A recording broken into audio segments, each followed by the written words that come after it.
आज मैं आपसे ऐसी यूनिक रेसिपी शेयर कर रही हूँ जो आपने पहले कभी नहीं खाई होगी। वो है दाल नौरतन। मसूर की दाल, चिकन, कड़ी पत्ते, पालक, शिमला मिर्च, बंद गोभी, हरी मिर्चें, लौकी, फलियां, टिंडा लिया है मैंने, ऑयल लिया है, नमक, पिसी हुई मिर्चें, कुटी हुई मिर्चें, हल्दी, लहसुन अदरक का पेस्ट। मैं इसमें अब ऑयल डाल रही हूँ और चिकन को मैं 2 से 3 मिनट तक के लिए फ्राई करूंगी। दाल डाल देती हूँ। इसमें लहसुन अदरक का पेस्ट, नमक, पिसी हुई मिर्चें, हल्दी, 1 जग पानी मैंने लिया है। सारी सब्जियां इस तरह डाल देते हैं, पालक, शिमला मिर्च, और हम इसका बघार करेंगे।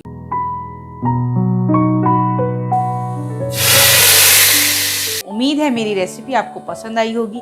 अगर मेरी रेसिपी आपको पसंद आई है तो इसको लाइक, शेयर और सब्सक्राइब कीजिए।